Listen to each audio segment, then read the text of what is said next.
Hello and welcome to my webinar, Transforming Compassion Fatigue, the Joy of Being Good Enough. My name is Carl LaRoe and it is my pleasure to facilitate this webinar for you. This free webinar is an introduction to the topic of compassion fatigue, one of the leading yet unidentified causes of burnout in the healthcare profession today. It is my hope that you will benefit from this webinar and share it with your coworkers. To get the most from this presentation, it is best to have read the ebook that accompanies it.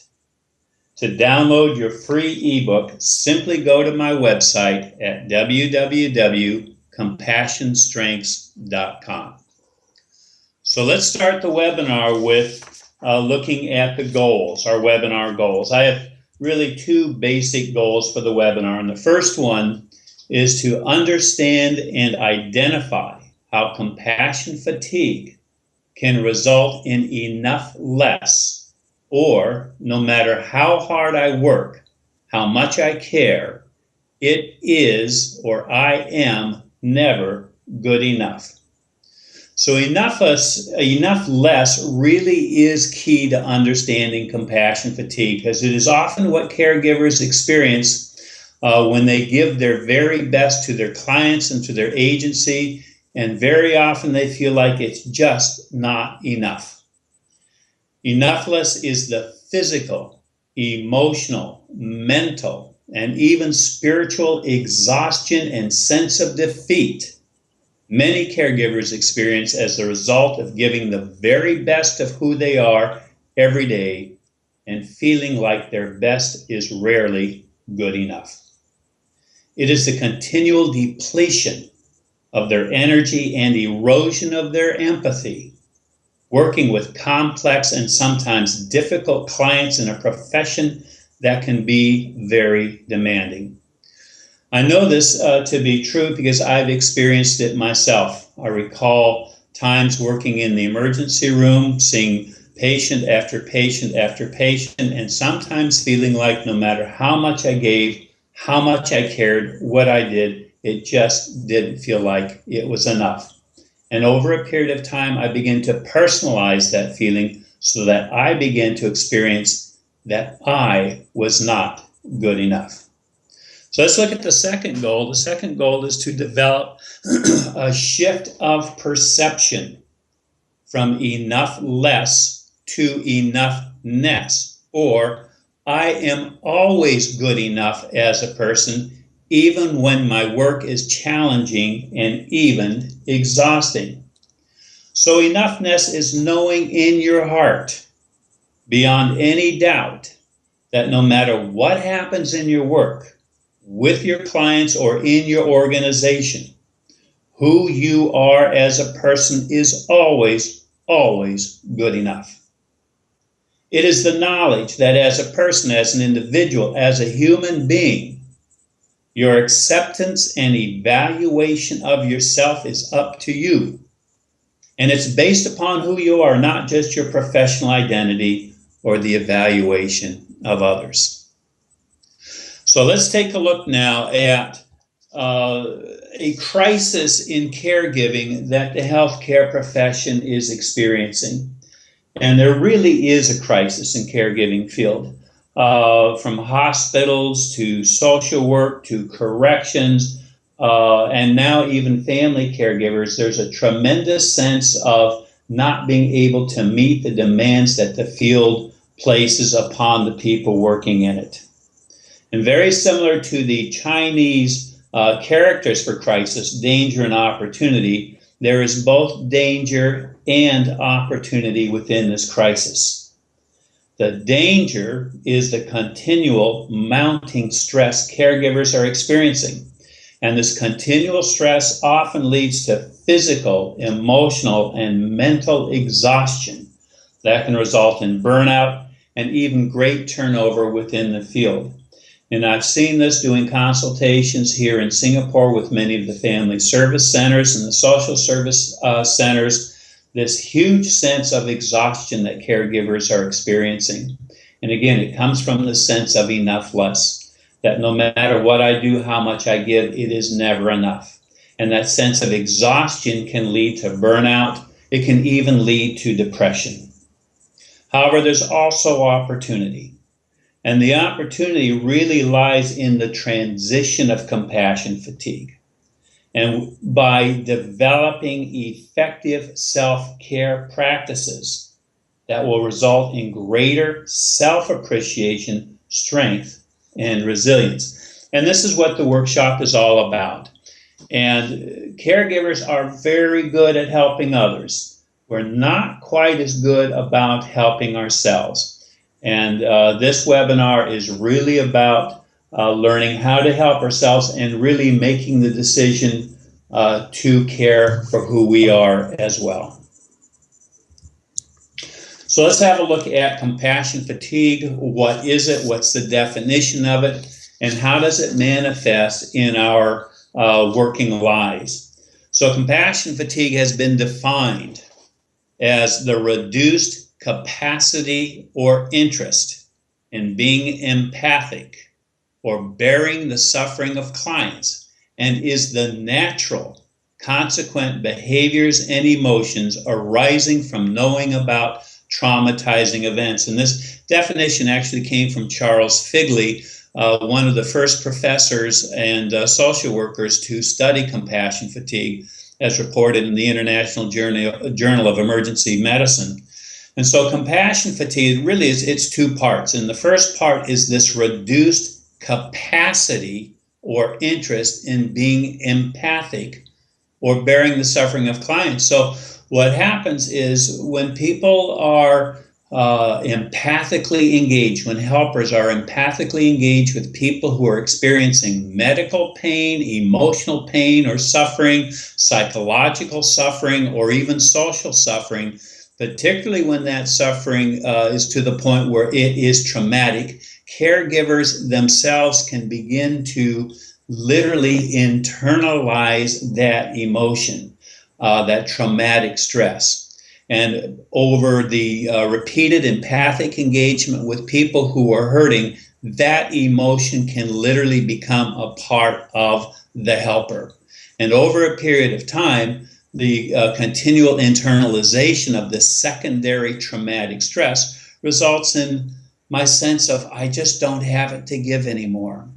I don't have the empathy that I used to have. I don't have this desire to want to really engage with people who are experiencing such pain. And so compassion fatigue is the wearing down of our empathy. I say it is literally tired from giving and even tired of giving. The other part of this that's very important is that it is the natural consequent behaviors and emotions arising from knowing about traumatizing events. And this is one of the things that I really try to emphasize to caregivers, both professional and family caregivers. It is not wrong. It is not pathological. There's nothing wrong with you for experiencing this sense of fatigue and this sense of not having the empathy that you used to have.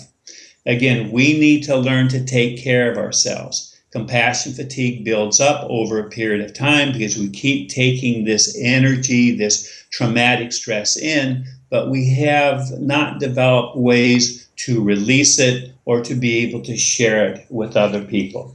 So one of the most damaging things we do to ourselves as healthcare professionals and as family caregivers is to hold such high expectations about how we are supposed to be that we blame and even demoralize ourselves when we think we fall short of our self-expectations. One of the things we're going to talk about a lot is this idea of being good enough, or the idea of what I call enoughness.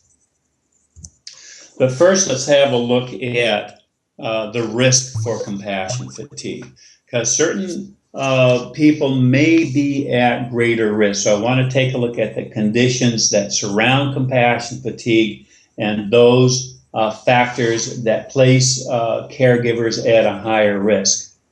And so again, from the same article from the International Journal of Emergency Mental Health, It is said healthcare professionals working with traumatized patients were at greater risk for compassion fatigue, controlling for demographic factors, personal trauma history, social support, and work environment factors. We suggest that the important variables in predicting compassion fatigue include degree of exposure, personal history, social support, and work environment factors. So I want to take a look at these 4 factors separately. And the first one is degree of exposure. And this really refers to how many clients a caregiver or a professional, healthcare professional, how many clients you're seeing who are experiencing some form of trauma. And again, that may be medical trauma, psychological trauma, emotional trauma, or social trauma. And very often we see quite a number of clients or patients who are experiencing trauma that we may not recognize. There's many different forms of trauma. For instance, people with severe depression many have also been traumatized. Many clients who are experiencing psychiatric disorders such as schizophrenia and bipolar disorders have experienced a great deal of trauma. And they may be sharing that sense of trauma with you in the session as they are speaking with you. So the degree of exposure, the number of clients you're seeing, and also the intensity of the trauma. One of the things that I really try to help caregivers understand is try not to see too many clients in a row with a high degree of trauma. We need to begin to sort of spread out our caseload so that we're not literally traumatized by seeing so many clients who are expressing to us high degree of emotional intensity. So the next one is personal history. Personal history refers to whether I have experienced trauma myself.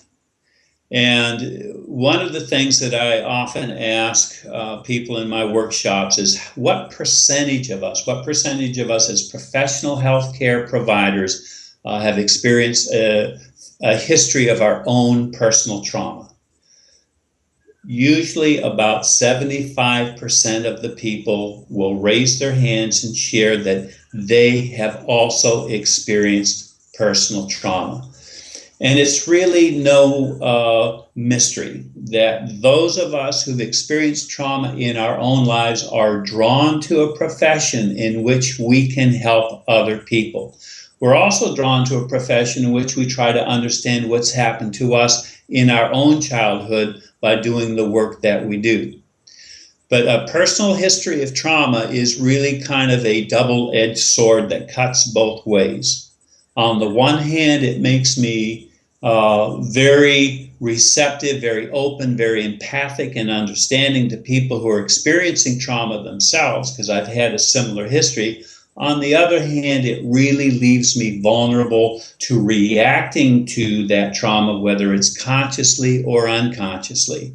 When I'm working with somebody who's experienced trauma, the likelihood that they're sharing their history and their emotions and their struggles with me can actually activate some kind of issue within myself that I may not have remembered and I may not have dealt with.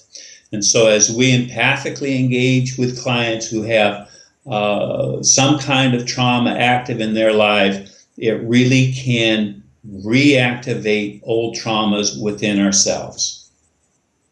The next one is social support, and this really is how much support am I getting within my own life. One of the things that happens in compassion fatigue is that people tend to withdraw from social support, withdraw from friends, withdraw from family. And what we actually need is more social support, more people to be able to talk to and share what is happening with us and how we feel. And the last one is work environment factors. And this is really about how much support do you have at work. Can you take the breaks you need and when you need them? How much support do you have from your direct supervisor? And so working in an agency or with other people, that work environment is very important. And if there's not a sense of support and that I can share what's going on with me, this can become a greater risk for compassion fatigue. Okay, so let's take a look at how compassion fatigue progresses over time. And the essence of the experience of compassion fatigue really is a deterioration of our sense of self, our self-worth, our worthiness as a helper, and that no matter what I do, how hard I try, it will never be enough, where I feel like I am not enough. So it's this accumulation of emotional pain and disappointment that results in enoughless. And so enoughless happens as I continually have exposure to other people's pain. It affects me personally. I don't have a method to discharge and to release and to resolve that pain so that it becomes a personal pain. So the accumulation of emotional pain and disappointment, and that can also be compounded by what's going on at work and whether I have the support that I need at work and whether I'm getting the support that I need at home. The next is my personal worthiness begins to erode. As I just mentioned, I can never do good enough, so that I feel I am not good enough. And this is really the key point to compassion fatigue. It's what I say, it's when stress gets personal. It goes from what I'm doing on the job to how I'm feeling as a person. And finally, the last part is a downward spiral is set into motion that can trigger negative beliefs and emotions, leading to burnout and even depression. And this is when my own personal, and they're called schemas. In cognitive psychology, they're called schemas. My own personal beliefs about who I am can get triggered. And if I've had some pain in my past life, some trauma in my past life, these often leave certain negative beliefs and negative feelings about myself. And when those are activated by the pain that I am seeing in other people, it can trigger really a negative emotional schema that can cause a downward spiral, leading to burnout and even depression. So how do we begin to actually sense and feel and understand and experience what these negative beliefs, these negative schemas are all about? And it's utilizing very often a underutilized capacity we all have called the felt sense. The felt sense is a term developed by an award-winning psychologist, Eugene Gendlin, who defines it as a naturally occurring internal problem-solving process. It happens when an individual stops to ponder at the felt edge of what is known, the sense that there is something more than words. So a felt sense is a capacity that many of us do not utilize very much because we've come to rely so much on what's going on inside our minds that we often don't pay attention to what's going on in our feelings. And so for most people, just paying attention to what is happening inside their body can be quite illuminating. When we are so distracted with all of the busyness in our lives, we very often lose touch with how we are feeling.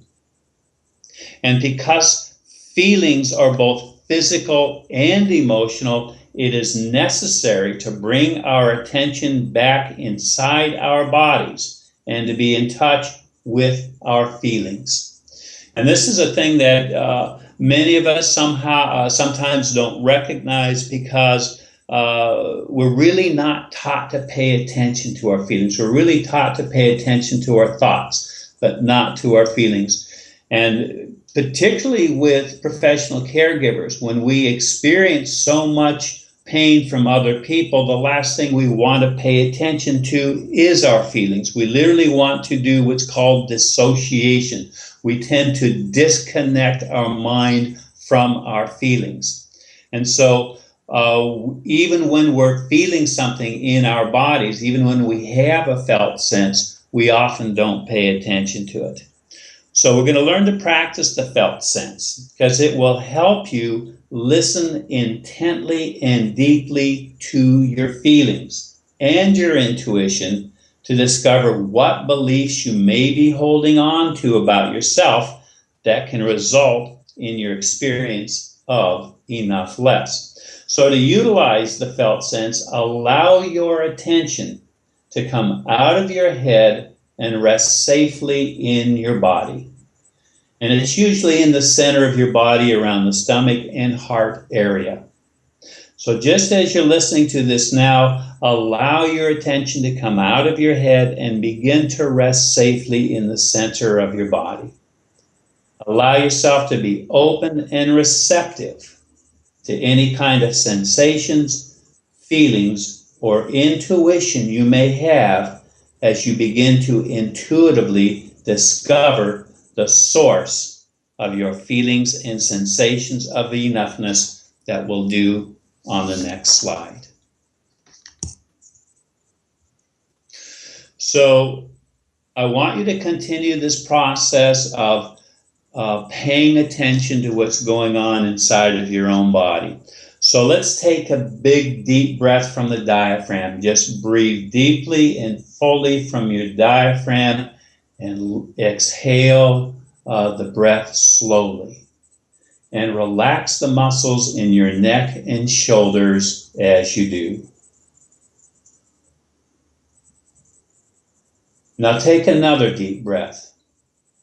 And allow a sense of safety and relaxation replace the feelings of tension and stress. Allow your attention to focus inside your body so that you can become more aware of your feelings and your sensations.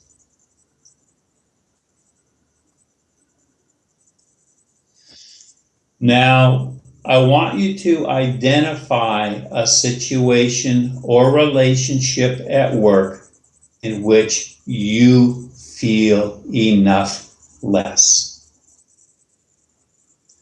So from this relaxed place, I want you to just bring to mind a situation, a recent one, nothing too traumatic or too intense, but something that's happened recently, and it's usually in a situation or relationship at work in which you felt like giving your best just wasn't good enough. Bring that situation to mind.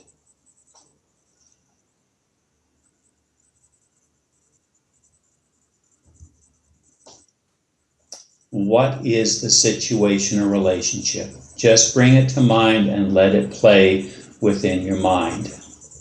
And as you do, pay attention to your feelings as you're thinking about the situation, this relationship, whatever it was that happened that made you feel less than good enough. How did you feel when you were engaged in it? What are the feelings? What are the sensations? Where in your body do you feel them? What expectations or demands do you place or feel others are placing on you that you believe you are not meeting? And this is often the source of enoughless. The expectations or demands either you are placing on yourself or feel that others are placing on you that you believe you are not meeting. As you think about this again, pay attention to what's going on inside your body, to your breathing, to your tension level.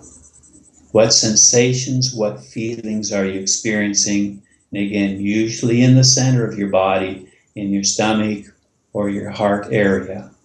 Just pay attention to what's going on as you think about What expectations or demands do you place on yourself or feel others are placing on you that you believe you are not meeting? What's going on inside of you?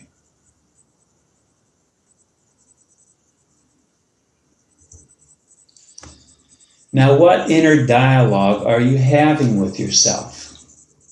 Not only do we have these feelings and these sensations, but very often we begin to have an inner dialogue with ourselves. When we begin to feel the sense of enough-less, it's most often a negative inner dialogue in which we may be blaming ourselves or blaming others or having some harsh words with ourselves.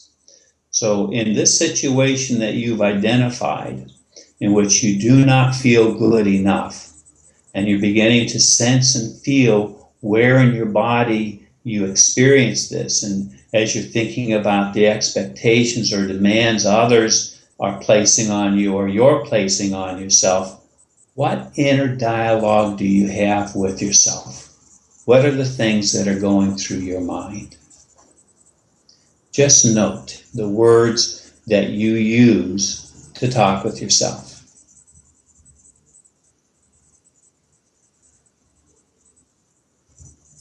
And finally, what hidden core beliefs do you think you might be holding on to?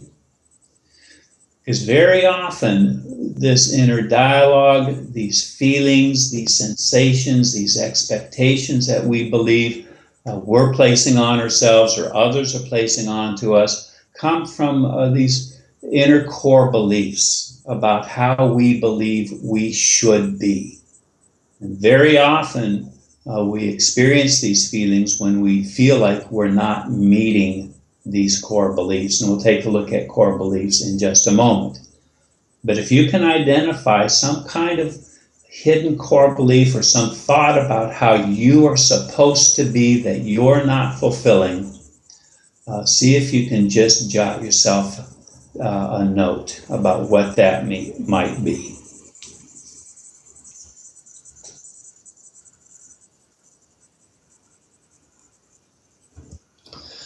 So let's take a look at your core beliefs and take a look at how we identify them.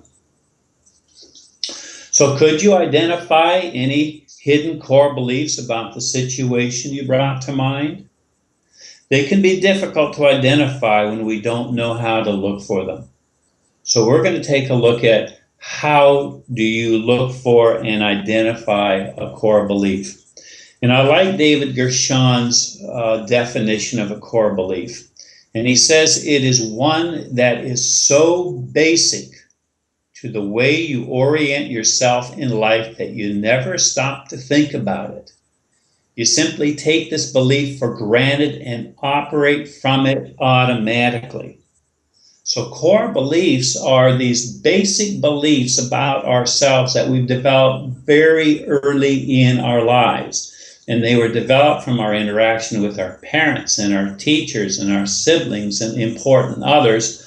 And they are often hidden in our unconscious. And those beliefs were developed when we had no way to dispute that belief. As a young child, we don't dispute what we're taught. We simply take it for granted as this is the way it is.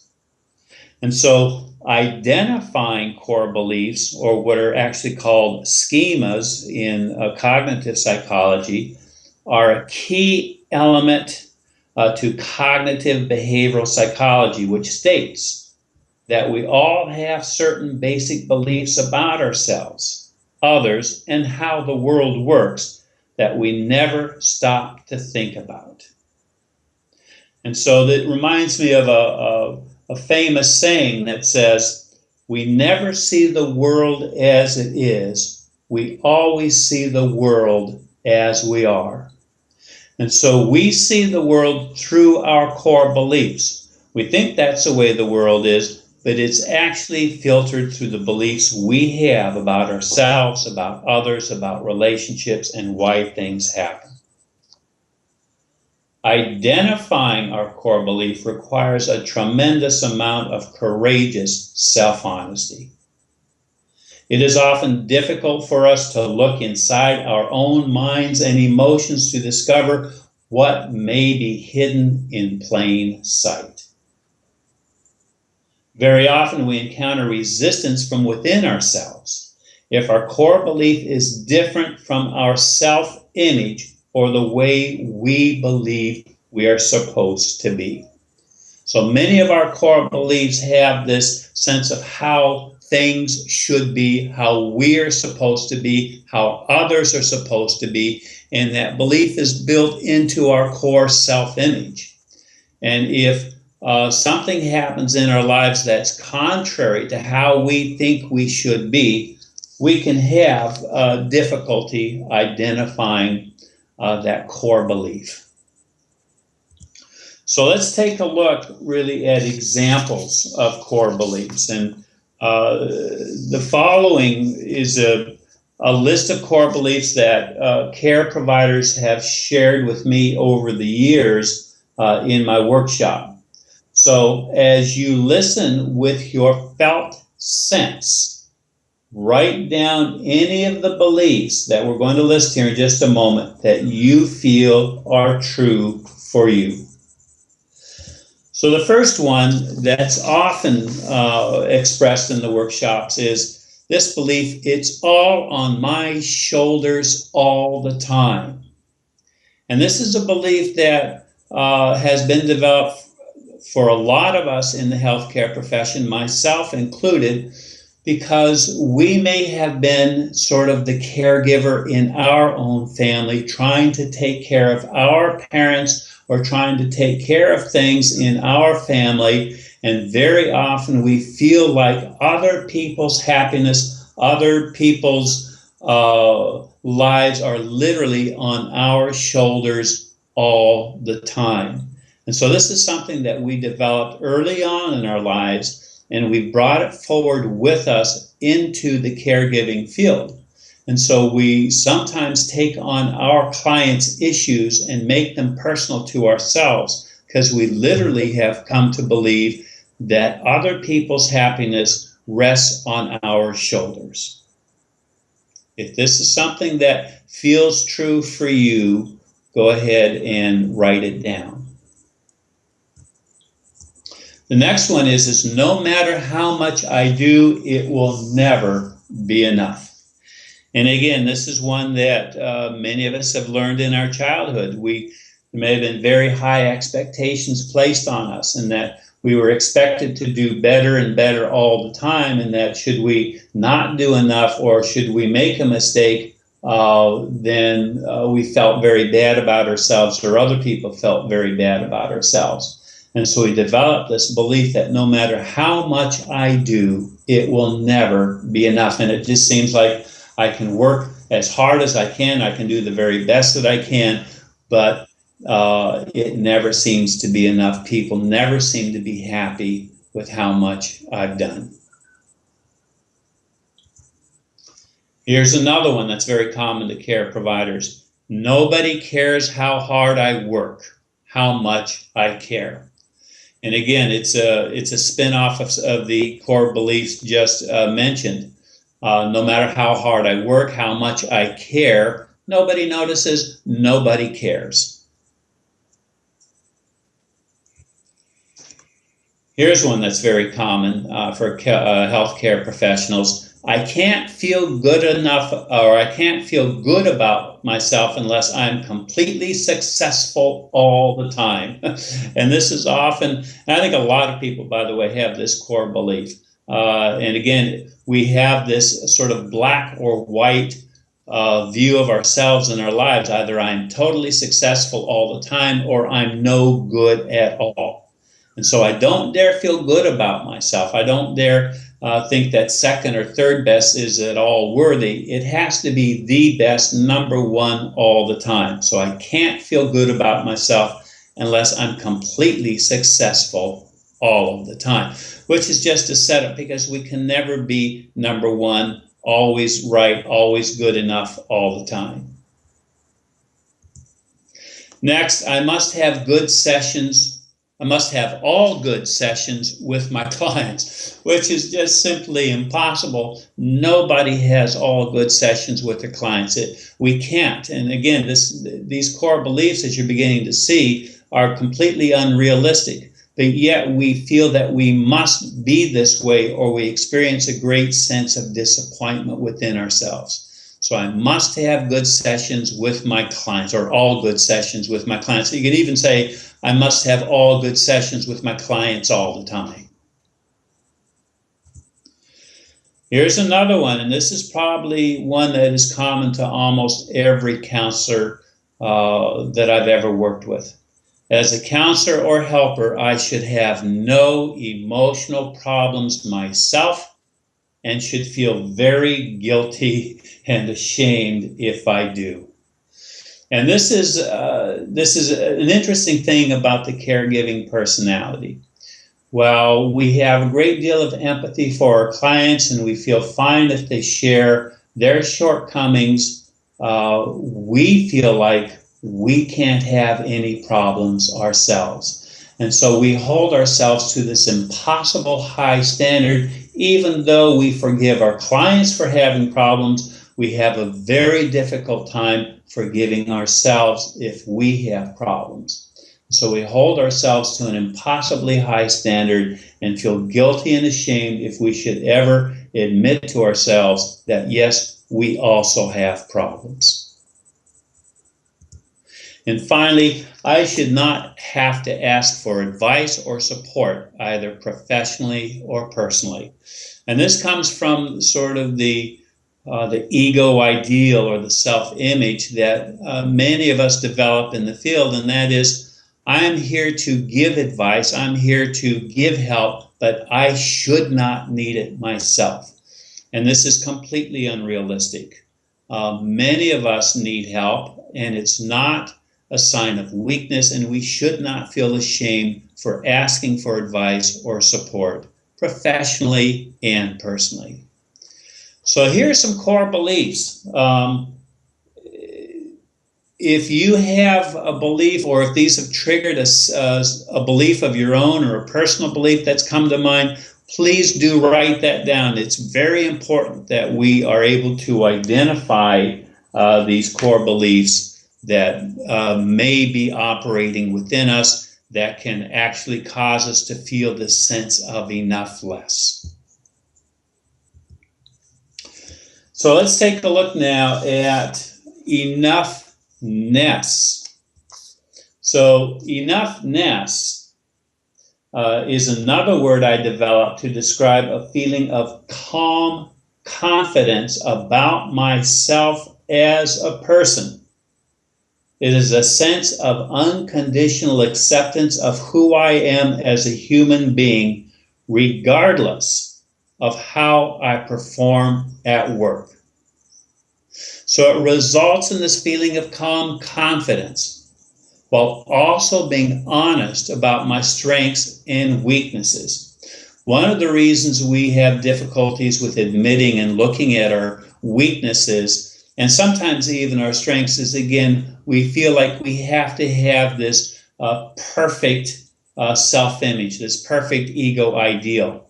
And enoughness says that isn't the case. I can be good enough. I don't have to be perfect. Accepting my enoughness acknowledges that while I have certain strengths and weaknesses as a healthcare professional, these do not diminish who I am as an individual. I do not measure my personal worth by my professional performance. And this is often what happens, is that we so much identify with our work that we evaluate our personal self-worth by our professional performance.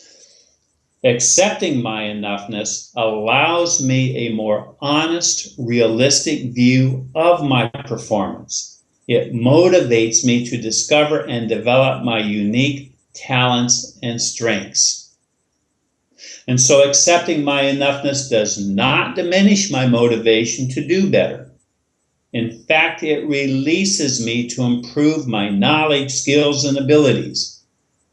When I'm secure about who I am as a person, I am free to evaluate my performance as a healthcare professional more objectively and to make improvements I need without feeling diminished or defensive.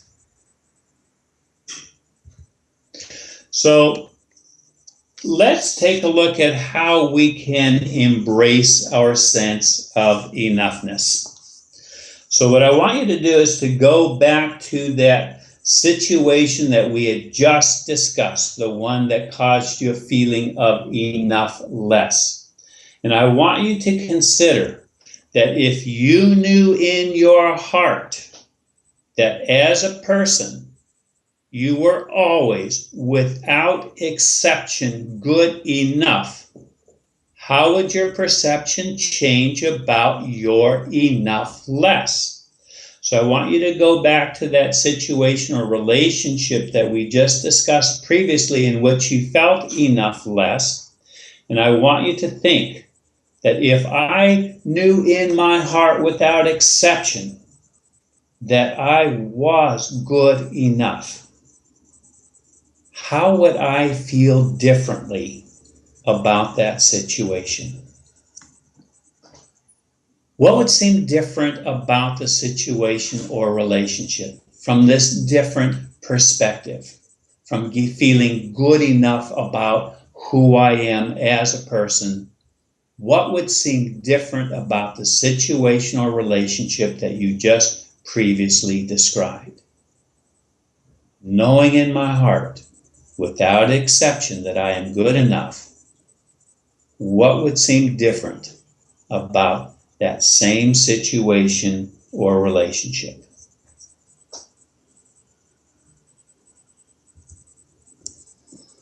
What would be different about how you engaged in it?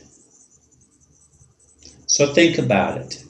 From a position of feeling good enough, what would be different in how you engaged in that situation? What you did, what you thought, what you felt, how you communicated, the nature of your relationships. What would be different?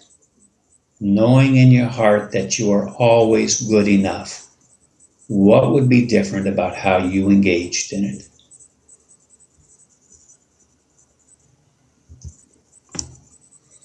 How would your expectations change? How would your expectations about yourself, about others, about your clients, about your work, what would change about your expectations?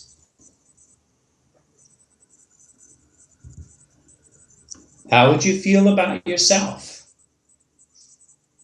in that very same situation where you did not feel good enough from a place of enoughness?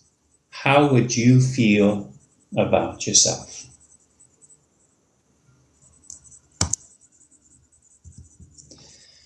What new belief would you need to develop about yourself to support and internalize your enoughness?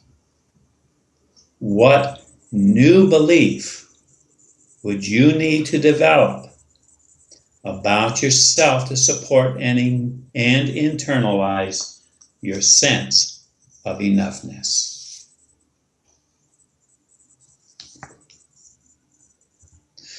And so this brings us to affirmations, because an affirmation is an alternative belief you form that is more in alignment with who you truly are. When you begin to shift your perception from enoughless to enoughness, you will begin to notice things you hadn't noticed previously and gradually let go of the endless stream of negative self-talk. Affirmations are more than just words that you repeat to yourself. They're specifically crafted thoughts, emotions, and images that speak to you individually and are internalized through creative visualization. They are a reflection of who you really already are. So affirmations are first written down. An affirmation must be written down. It's not just good enough to have it in your mind. The very act of writing it down makes it real. So as we go through and develop affirmations, please do be sure to write it down. The act of writing it down makes it real. And please, not on the keyboard, write it down on paper. Affirmations are stated in the positive. And so rather than "I don't want to feel so much stress," you might state something like, "I want to feel more alive, more energetic, and more confident." So affirmations are stated in the positive. The unconscious mind has a very difficult time handling things or handling statements that are stated in the negative. Affirmations are succinct. So they're to the point. They're not generalized. They're a very specific statement. Affirmations are specific. And so rather than writing down, "I just want to feel better," you may want to write down something more like, "I want to feel stronger, more confident when I am working with clients." So they're succinct and they're specific.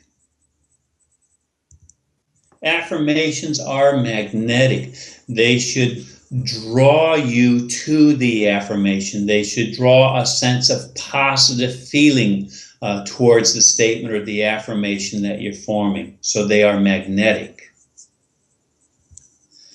An affirmation stated as if they already exist. So rather than "I want to feel better about who I am," "I feel better about who I am." Rather than "I want to have confidence," "I have confidence." I have confidence. I feel better about myself in my relationships with others. And affirmations, finally, are about you, not anyone else. Always include you in it. So I can't make an affirmation for my coworker. "I wish my coworker would treat me better." That's not an affirmation. An affirmation is about me, not anyone else. So we're going to take a look at writing some affirmations down. I'm going to share with you some sample affirmations here because I've utilized a number of these in my own personal work as well as work with other caregivers. So as we review some possible affirmations, again, utilize your felt sense to identify which ones feel true and real for you. When you sense or feel one to be right for you, write it down. Or take one part of one and another part of another, put them together, write them down, or develop your own affirmation. But utilize your felt sense as we go through these to sense and to feel, "Yeah, that's me. That's the affirmation that speaks to me." So let's take a look at some sample affirmations. The first one is, "I accept myself as I am, knowing that as I do, I feel more secure and confident within myself and with others." So take a look at this affirmation because it is a realistic, specific affirmation. It is very possible for us to accept ourselves as we are. I accept myself as I am, knowing that as I do, I feel more secure and confident within myself and with others. If that one speaks to you or any part of that speaks to you, please do write that down.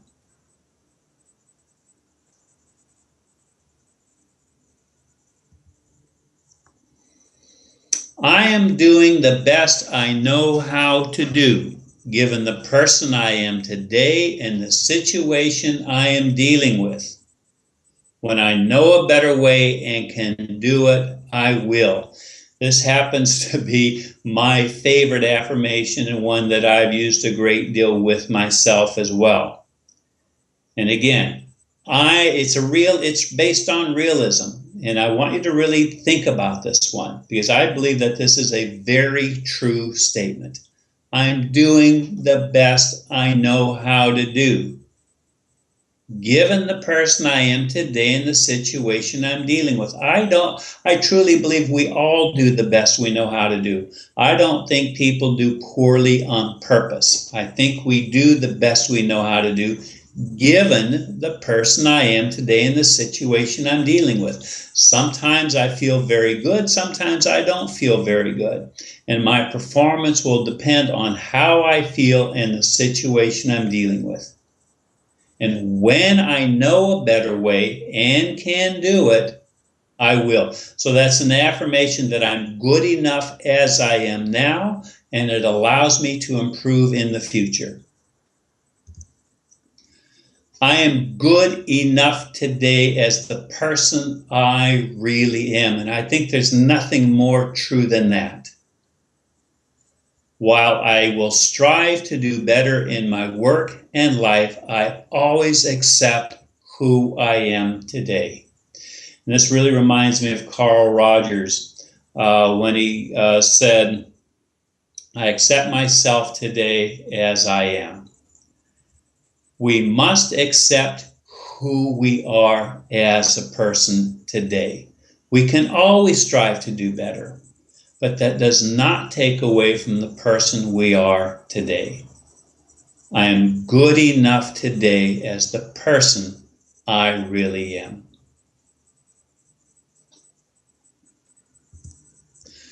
Here's the next one. I can embrace the stresses of my work while providing soothing and comfort to my own sense of self. And this is a good affirmation when you are feeling stressed out at work.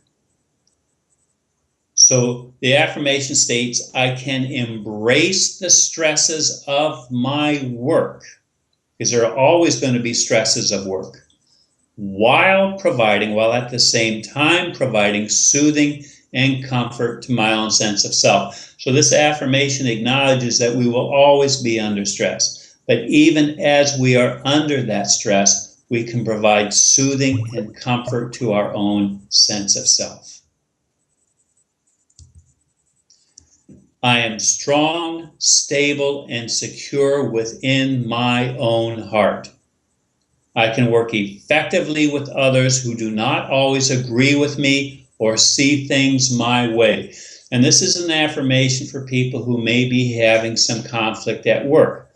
And this is about how to stay strong and stable and true to who I am, while also being able to work with others who might not agree with me or see things my way. So it says, I can be true to myself even in the midst of differences with other people. And finally, I am secure and free within myself.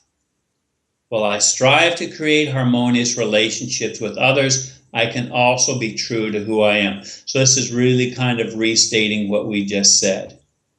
I am secure and free within myself.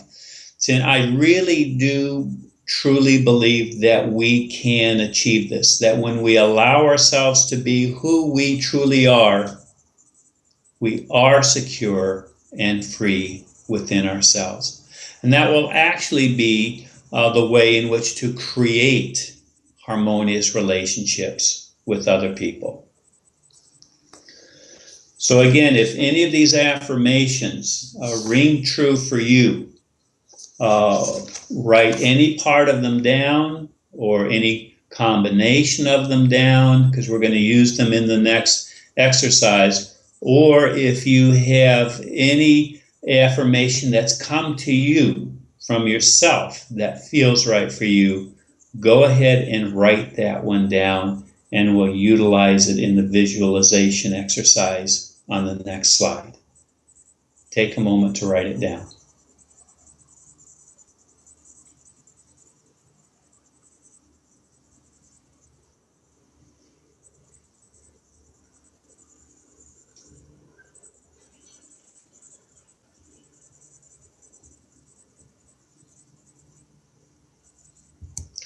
Okay, let's take a look at visualizing enoughness. Now, once you've chosen or developed an affirmation that feels right for you, you will need to anchor that affirmation deep within yourself so that it will take root and grow.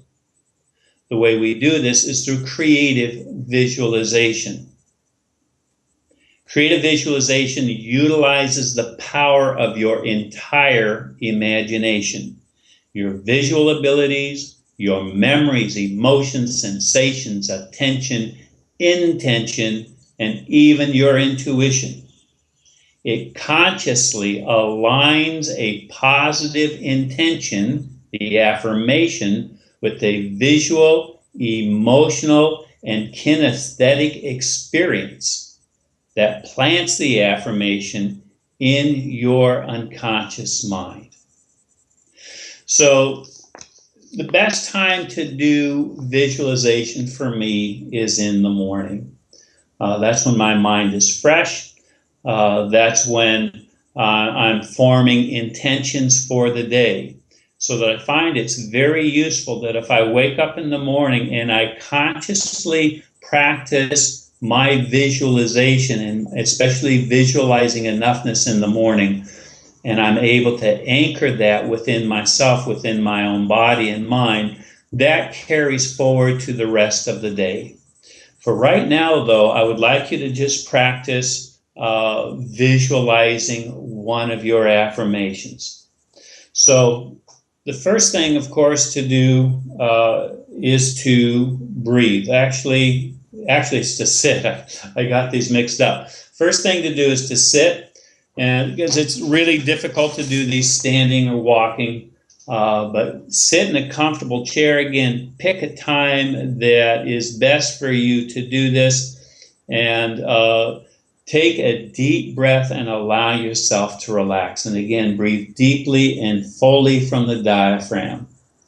Breathe in to a count of 4 and out to a count of 5. And this will really allow yourself to relax both body and mind.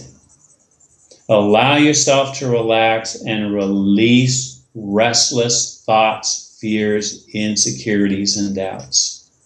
When your mind gets restless, breathe, relax, and focus on a sense of calm and stillness that is growing inside of you. The next step is to open your mind. Suspend judgment and disbelief.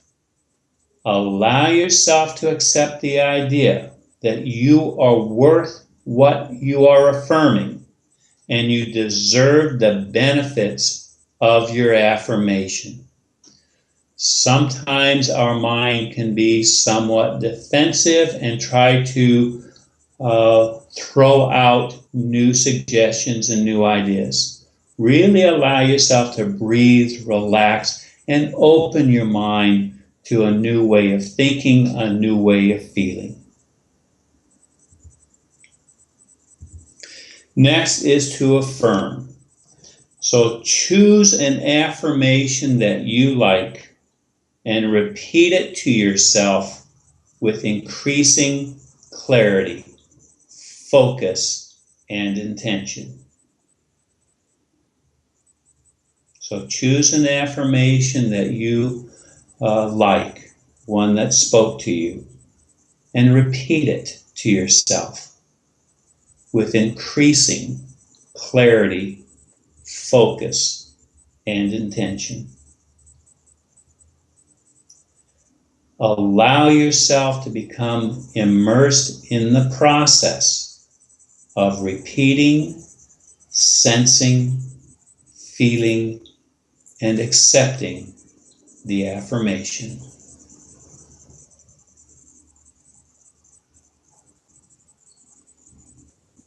Hold the affirmation in the center of your heart for a couple minutes. Just repeat the affirmation to yourself as though you were repeating it in the center of your heart. Hold it there for a couple of minutes. At some point, you will notice the affirmation repeating itself, even when you do not consciously try to repeat it.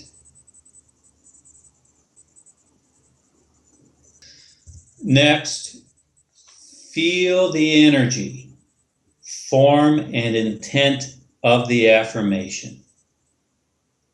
Allow it to permeate your conscious and even your subconscious mind, every cell of your entire being, and even the surrounding space. Feel a growing space of calm, clarity, and peacefulness in the center of your heart.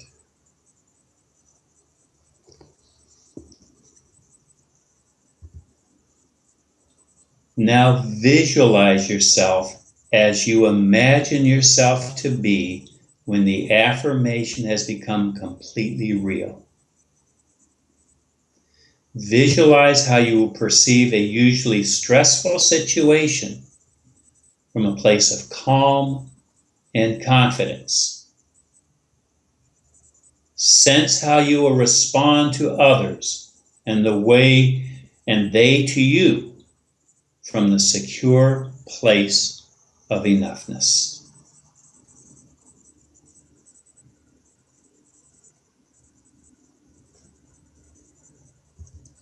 And finally, allow. As you rehearse these new perceptions, emotions, thought patterns, and behaviors, allow yourself to internalize the shift of perception in your sense of self. Allow a sense of gratitude to emerge as your inner sense of authentic self-worth grows and takes root in your mind and body.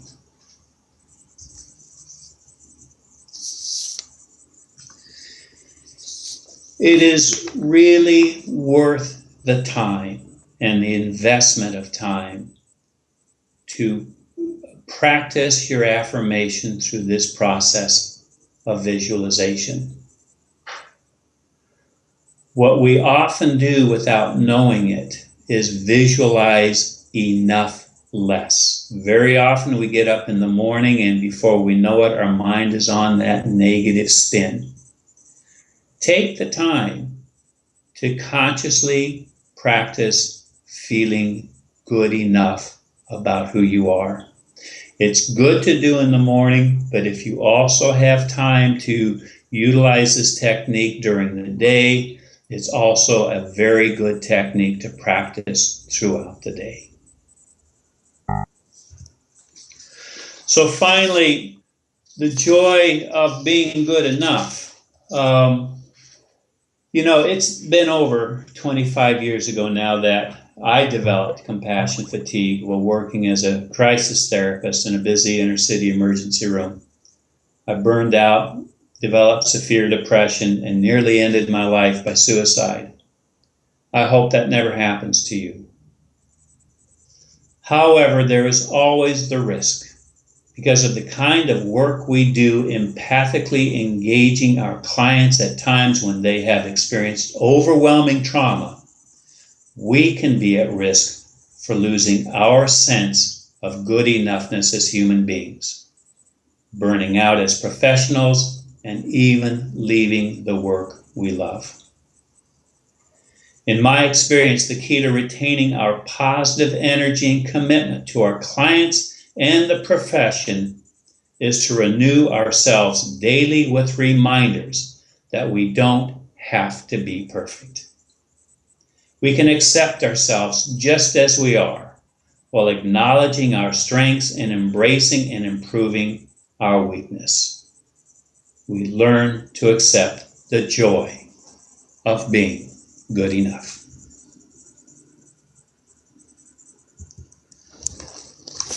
I hope you've enjoyed the webinar.